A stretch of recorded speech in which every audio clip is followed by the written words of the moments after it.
Hello, everyone, and welcome back to Grand Prix Aethanis for the Revolution format. I'm Caillou, joined on the mic today by Pipsqueak, and we're going to be commentating this round 2 match between Drake, who is playing green-black mid-range, and Plipster, who's playing mono-blue tempo. So far, Drake opening up with a turn 1 Mystery Stones, kind of more of a main deck concession to graveyard decks than really a specifically proactive tool, and then ran out the conspicuous homicide on the Tidepool Turtle, which is, I think, one of the most dangerous threats in the format if you don't answer it cleanly. So good that Drake had the removal on curve. Now Plipster has resolved a Silver Arm Spellblade, which is going to be a little bit harder to kill. So let's see how Drake responds. Yeah, so from my experience playing in the green-white kind of mid-range side of this matchup, even though Drake's deck is different from my list by a fairly large amount, Plipster's deck is very good at punching large mid-range Clunkate creatures. While you can get on the board and hope to block them, Plipster runs a bunch of tap-down effects that cantrip. So it's not very hard for this deck to really punish you from doing that.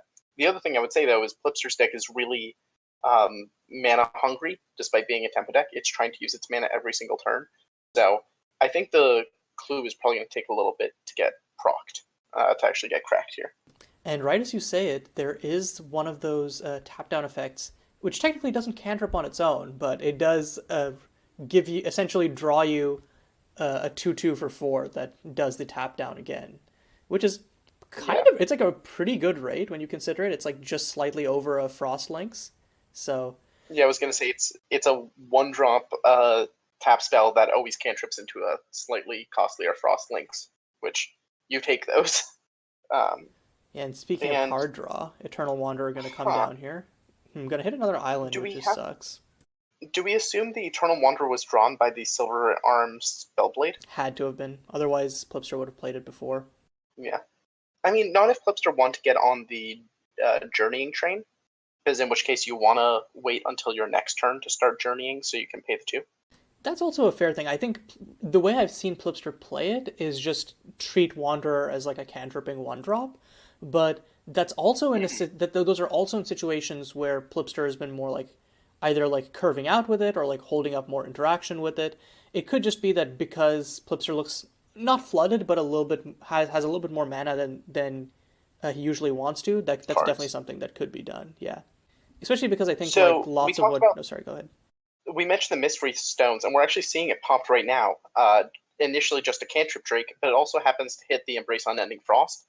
So this is a kind of stretch to say, but it's kind of a 2-for-1. You draw a card and you also put your opponent down a resource that they definitely were going to have the opportunity to use this game. Okay, Drake playing the shock, and Feast of Crows going to try and come down, but looks like Plipster is not a fan of this bounce off. Not having any of that. I mean, still getting to force Plipster to use a bounce off here now is not bad, but there's also part of me that's like, if that card is, I don't know, you're better off casting this spell now before Plipster draws another, 1 card for the turn, 1 card off the clue, 1 card off the silver arm. But that's always the question: is when should you jam versus when should you wait to play around the soft permission? Yeah, especially given that if assuming Drake has another land and Plipster doesn't tap down the Sentinel again, you definitely could have just untapped and jammed it while also having 2 to pay. I think it's also a question of, I think Feast of Crows is one of the cards which you really want to resolve in this matchup. So if you had other if you had other cards in your hand where you're like, I don't mind this getting countered as much, but I kind of just want to put it onto the board as like, hey, if it resolves, nice, it's a blocker. If it doesn't, well, I don't care that much because I still have more relevant cards in my hand. I caused you to discard a card. Like, Plipster not paying for the Eternal Wanderer. That's interesting. I'm going to be real. I'm not entirely certain Plipster remembers that Eternal Wanderer has that text from how I've seen them play it. I mean, I feel like drawing. I mean, we don't know what Plipster's hand is, unfortunately. For future reference, if you're playing in one of these tournaments, always make sure to leave your hands on for spectators. It helps the coverage team immensely. But I guess what Plipster wants is Plipster wants to find interaction specifically, so that's why we saw the proactive clue cracking. But I kind of would have wanted to draw and get some value going here, because I think you want, how to phrase this, if your opponent just ran out that Feast of Crows like this, I think that to me suggests this game is probably going to go in for the long haul. I don't think this board state is on its own going to be enough to get you across the finish line.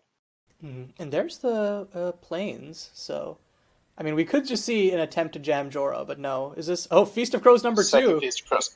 And this one is being played around Bounce Off, and Plipster doesn't actually have other main deck counterspells for this. Cursory Yeah, Glance obviously misses it. Since this is a enchantment, Plipster can't even like render inert, can't bounce it to hand or anything. Persuasive Orator would be okay, but not particularly good. So this Feast of Crows is probably going to do its job. It's unfortunate that Drake doesn't currently have anything to recur with it. well, technically But recurs the Sentinels once it dies, so it's right, we'll recur something next turn. Mhm. Oh yeah, like not on the ETB. And okay, Embrace Unending Frost. Just gonna tap down the Sentinel to get a free attack in, I suppose. Yep, get another 2 points, draw another card, keep the card flow going. Hmm. I think if you're Plipster, you have to plan on, Drake is going to wipe the board next turn, is going to have one more turn of breathing room, and then you need to get on board and get on the board hard and fast. Yeah, Um, like I've said this before, but Feast of Crows is basically the Yu-Gi-Oh or like the MTG equivalent of Swords of Revealing Light. Like it gains you an immense amount of breathing room in terms of like because you can't. It's not like a traditional wipe where you can go like, well, okay, I have resources. I can like I can cast my Embrace Unending Frost and then put it on the battlefield as a 2/2. I can get my bounce off as a token or whatever. Like even if you're out of creatures in hand or whatever, you can still like get back on board. But it's like the like just sticking around and making it so that you can't play any creatures into it. I think Drake needs to try and capitalize now. Plipster has double counterspell up though, potentially. So I kind of would want to just cast the Stoic Sentinel here into my own Feast of Crows, because the Surveil 3 is nice, and then Feast of Crows can pick up the Stoic Sentinel next turn. Obviously, it depends on what else Drake has worth doing, but I don't think that line's a bad line. yeah, if Drake has something that they'd more likely want to resolve, then I think that they, especially if they have like a 3-drop debate interaction into the Stoic, it's fine. No, okay, yeah, they're just going for the Stoic line. And Um, this is definitely something I've done a bunch when on Reanimator. Just play your Arcane Strategist, just play your Stoic Sentinels. You're you're getting so much card selection as a result. But I think in this scenario, I'm a little worried about not getting on board. Okay, Mills over Snitch Snacker. that's a card that looks very good versus Tempo, but is actually a bit more awkward than you'd think. It's a very good blocker, and the gaining life is pretty good, but it has no like tangible ETB other than the gaining life, which means that they can then just like kind of tap it down and mess with it. Yeah, Stoic Sentinel number two. Okay, from your evaluation, what do you think Drake could be digging for? What would be the best card to just drop on top right now? That's a good question. I think it's a little bit weird because the second Stoic Sentinel, because you can only rebuy one of these. It's possible Drake is looking for Mere Cult as a way of just kind of ending the game. Lionhorde Stag as a way of starting to kind of loop these Feast of Crows. Um, Maybe is looking for Stroke of Nescience to try to, shred through Plipster's hand and be able to kind of go on the aggressive here, clear the way. Mm-hmm. And Uh, the Nescience would also be good if Drake has like a already has a stag in hand or has like a scurvy scald. yep. Um, Oh, recurs a Snitch Snacker. Okay, I guess is wants the life gain, but I think Snitch Snacker is kind of awkward when you're on 5 lands and your opponent has at least uh well, your opponent only runs three. Only has three more bounce offs in the 60. And it's really easy to play Snitch Snacker around the cursory glance and just make them have oh it. my god. Um, Okay, just Stoic Sentinel again. Is this the fourth Stoic Sentinel? No, okay, it's the third. My bad. Third, yeah, but one of them got rebought. Hmm. Um, yeah, I mean, your opponent's more likely to have cursory glance there than bounce off, so I don't actually like that line. It's pro okay. And now this one loses to both bounce off and And cursory cursory glance. glance. Yeah. Um, I almost feel like you Plus, just don't play the you don't really Snitch. care about the 2/2. Yeah, Yeah, like like I feel like if you're Drake, you just don't play the Snitch Snacker there. Am I crazy? Like you just wait until you have more mana, or you don't just jam it into not having any more mana to pay for something. I don't know. I I did forget that Plipster's deck also does run 4 Seal of Approval, so technically you are marginally more likely to get got by a Quench effect than by, well, a bit more than marginally. You're more likely to get got by a Quench effect than you are by a Cursory Glance, but if you have the ability to trade a Snitch Snacker for a Seal of Approval, that's very much worth it. Okay, and Plipster just getting emphatically back on board with these Tidepool Turtle plus Silver Arm Spellblade is like, hey, yeah, sure, you can attack me with the 2/2. You're at half my life total, and I have 2 creatures that hit way harder Will than a pop off. 2/2. Yeah. Yeah. And also just like can't really be blocked. Tidepool Turtle Only because has of 2 because of mana trade 3. left Yeah. to defend against a attempted board wipe or removal, however, which is a little bit rough because that means that you can't use Seal of Approval. Mm-hmm. Of course, might not need if they have the bounce off and Drake also doesn't have. Oh no, Conspicuous Homicide is a good answer here. Just gonna take out the turtle. Yep. I almost wonder if you don't want to take out the Spellblade and then I don't know. I feel like it's so risky to let a Tidepool Turtle live. That is true. Oh no, Cursory Glance, Cursory Glance. Plipster is Cursory running Glance out to of protect resources it. though. That's 2 Cursory Glances through. The Snitch Snacker can potentially keep the Spellblade in check. Well, no, actually, because there's a Embrace Unending Frost in the graveyard. Oh, Weaving of the World is a nice way to stabilize a little bit, but doesn't really put anything on board. But it does give you enough mana to start, like, at this point, like, lots of Plipster's soft permission starts not having any more text. The problem is, if Drake doesn't draw any more relevant spells, Plipster won't need counter magic. I really think Drake throwing away the second Stoic Sentinel into the Feast of Crows was a mistake. If you notice, Drake is now down to 1 card in hand, whereas Plipster still has all kinds of gas on board and in hand. Mm-hmm. 3 cards in hand, the Embrace Unending Frost in the graveyard, the Silver Arm Spellblade is going to keep drawing cards. So I think having the extra body would have been really nice right about now. And Drake forgetting about that Tidepool Turtle trigger, gonna actually take 1 more. Yep. So Drake has 1 draw step plus the current card in hand to try to not die on board, which is not particularly easy. I think at this point you have to respect the possibility of at least 1 quench effect. Yeah, but like, what's with the 1 life lost there? Drake just forgot to lose the life from the Tidepool Turtle experience trigger. From the turtle. I Yeah. see. Okay. Does have a main board Fall of Aethanis, so and can jam a Fall of Aethanis through 1 quench effect. I think that's literally the only thing that saves Drake here. Maybe.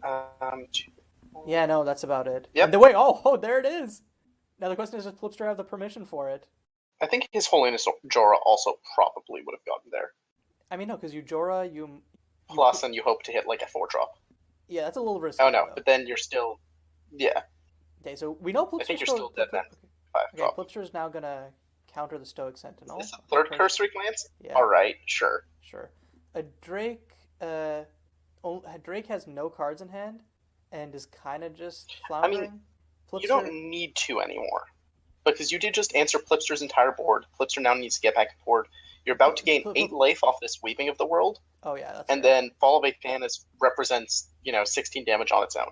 So I mean, you can afford to now just keep up with 1 card drawn per turn. You cannot afford to once Plipster drops. Oh my god. Okay, is this a 3rd Silver Arm? No. Okay, it's gonna be the bounce off.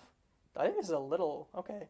I think the Plipster doesn't need to worry about overextending anymore because the Fall of Aethanis is already on board, right?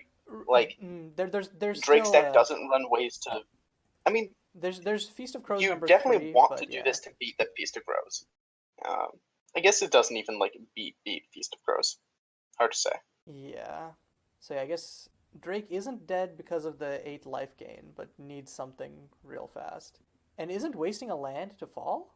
I'm surprised. You have so many basics. There's literally no cost to it.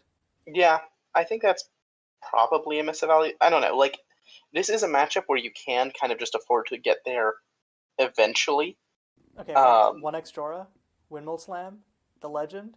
Mircult would also be nice here. Wouldn't complain about a Liar Horn Dag. I would complain about no place. That's not great. They have Trade Lives as their only instant speed card, and there's only 1 more of it in their deck. So but like, why would you let Plipster untap if you had Trade Lives? I assume it's a land. and just wanted to keep it in hand for bluff value, That's which fair. I disagree with. But I think that's what happened. Mm-hmm. Or Stroke of Nescience and wanted to hold it for when you can resolve another thing alongside it. But that also seems kind of suspect. Yeah, I think if it was literally anything else, Drake would have played it there. Okay, on upkeep, this time Drake remembering the wasting trigger of Fall of Aethanis. Lyrehorn Stag? Lyrehorn Stag. This is a good card to have. Cursory Glance number 4, But though? it would have to be the fourth Cursory Glance, which I don't think is super likely. It is kind of funny to have the Shellsworn Totem, which looks like a fan art of Bulbasaur. Sorry, not Bulbasaur, of Blastoise, alongside actual Blastoise in the same deck. So, if you're Drake... Oh no, what? What is this for? Um, Oh no, bounce off just to force them to really matter. bounce off plus another. Wait, what did you spend 4 mana on the bounce off? No, it just... Looks like just spent... Oh no, just spent 2. I forgot spent 2 mana on Maybe he was the just using that to Walker get the trigger bounce off on. into grave? So, Yeah. because... Okay, so if you're... I could see that, because if you're... So Lyrehorn Stag is going to Get Lucian's Trail, potentially, right? yeah, Lucian's Trail, which can tag the Tidespout Turtle in time. Mm-hmm. That's basically your only option. The Lyrehorn Stag can threaten to block either the Totem or the Eternal Wanderer. So unless Plipster has another freeze effect in hand or on the top of the library, Drake does look like he'll be able to stabilize here. And if Plipster has that, Drake dies. So, very, Yeah, I think very straightforward Lucian's Trail thing. being actually just able to animate into Tidepool Turtle is pretty big. No, gets Feast of the Crows. That literally doesn't save. No, am I missing Yeah, something? that's wrong. There's no way around that. That is the wrong play here. Unless the, Unless the last card in Drake's hand is Lucian's Trail already. in which case, why In did you which case, play it? you should have cast it. I mean, I guess you. No, that doesn't even make sense. I was going to say casting something as bait, but yeah, and that is also lethal. Okay, Uh, exactly lethal. My God, that came down a lot more. That came a lot closer to the wire than you would have expected from being the early part of that game. I also missed the fact that casting the second bounce off means you can grow the shell sworn, whatever, the totem, to being a 4/4, which means you can force a chump block from Drake. Oh yeah, I keep it's a little. I always find it hard to track, like the fact that it isn't just a separate creature like Coalesce. Yeah. They stack. Okay, grabbing over sideboards. Looking at Drake's sideboard here.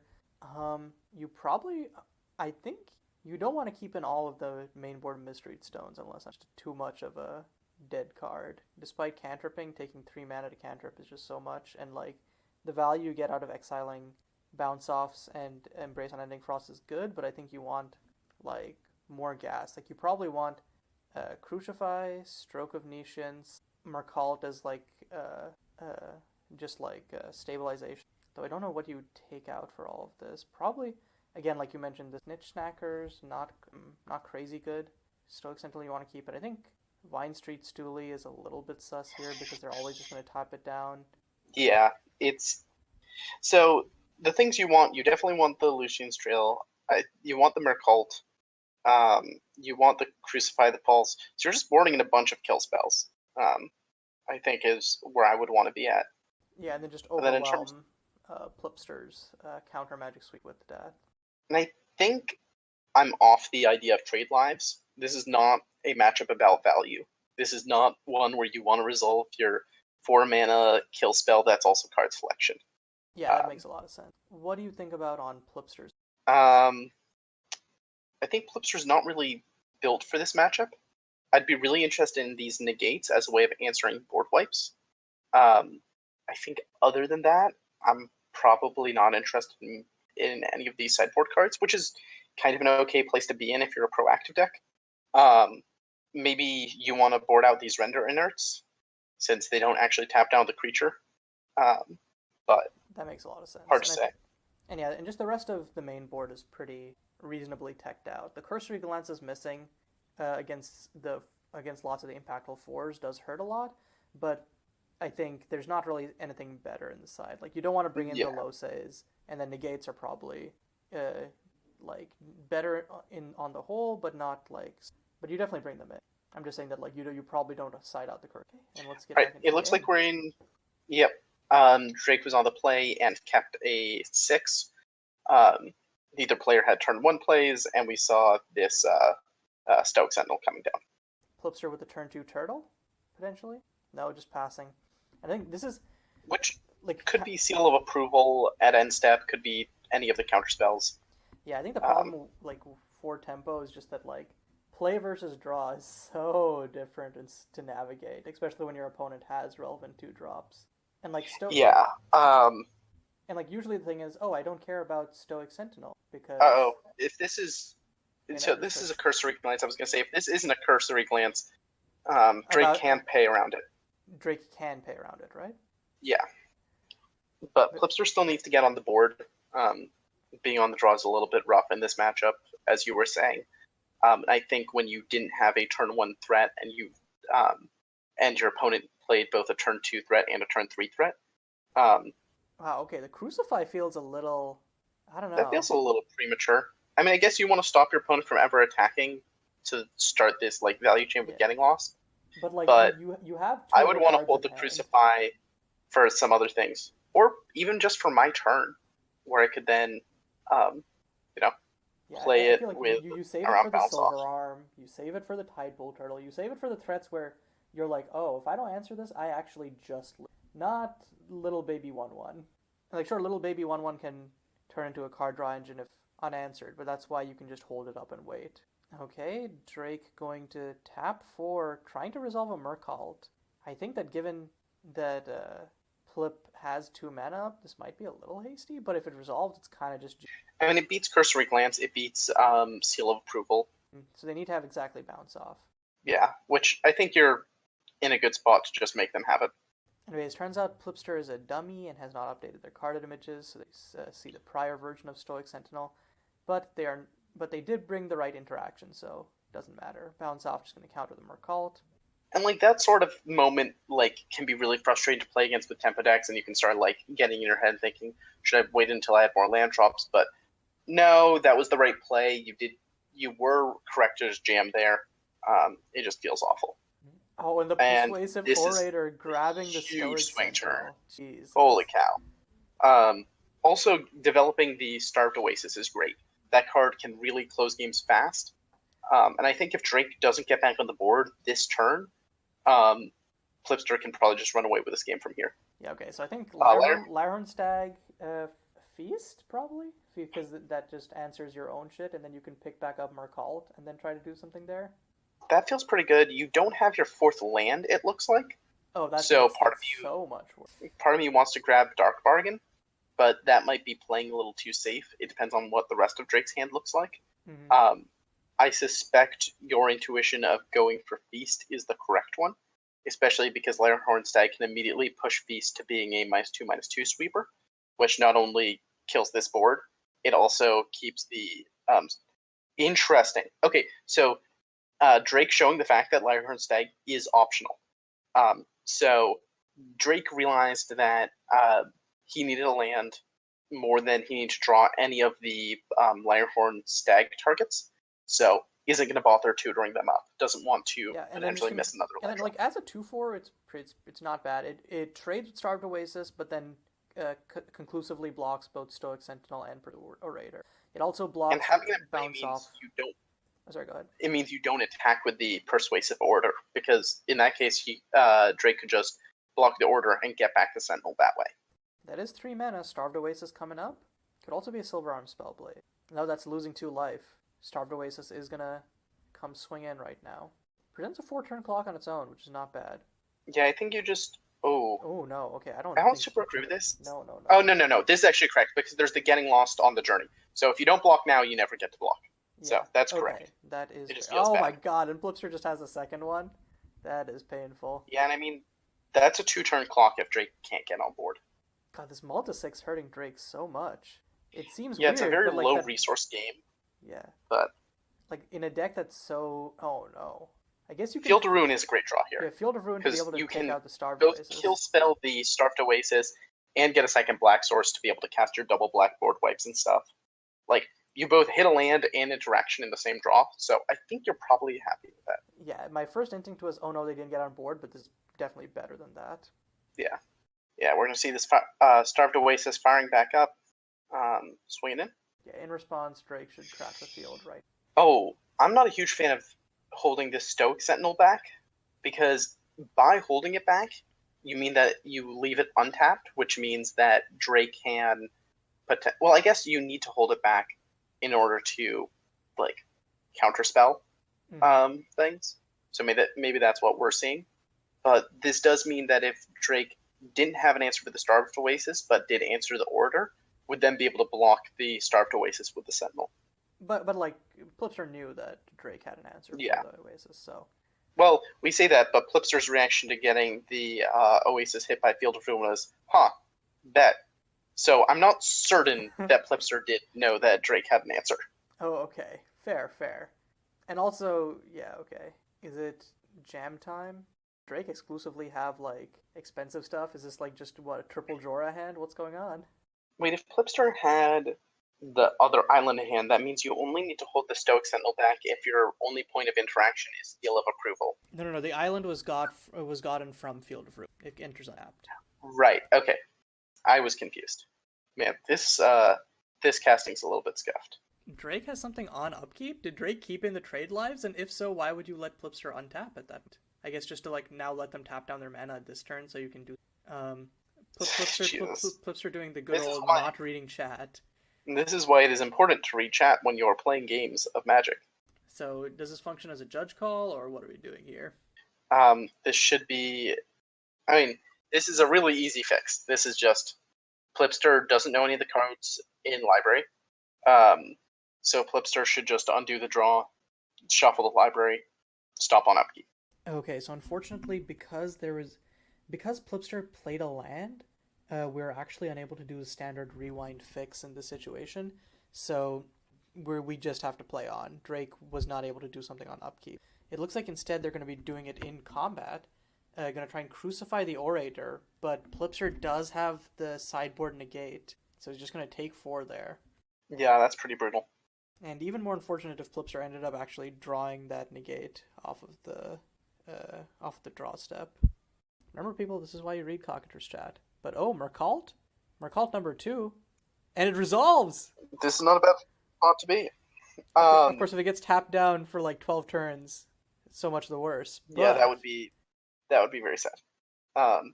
Which honestly is kind of a reason why I want to swing with the Mercalt and gain the 4 life. But if you hold it back, you potentially only also gain 4 life. No! This is another reason. This is another reason you should attack with the Mercalt, because now you're dead on board. Oh my god. I mean, it's not like Drake had the option to attack with Mercalt. Doesn't have haste unless an opponent has... Oh, I missed that. Yep. Jesus Christ, what a swing. Brutal. And that'll be the match. Persuasive Orator is really the Plipster's... MVP in this match. On God. Plipster's deck is really good at just chewing up these mid-range decks and spinning them out. Mm-hmm. But that was a really impressive showing.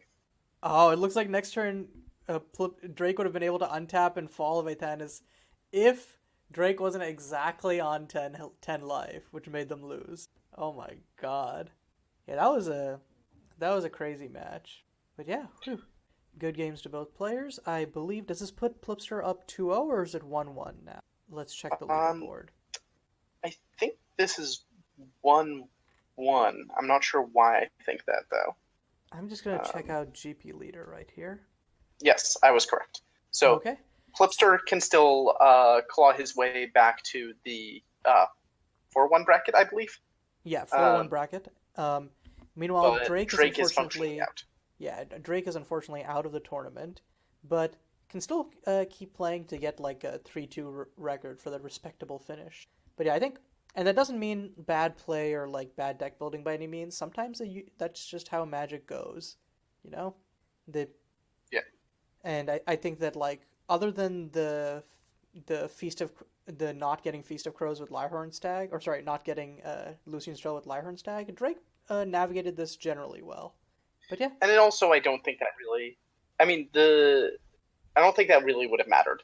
Yeah, I mean, the tap down just ended up closing out that game anyways before anything could happen. So, But yeah, until next time, this is Caillou and Pip signing off.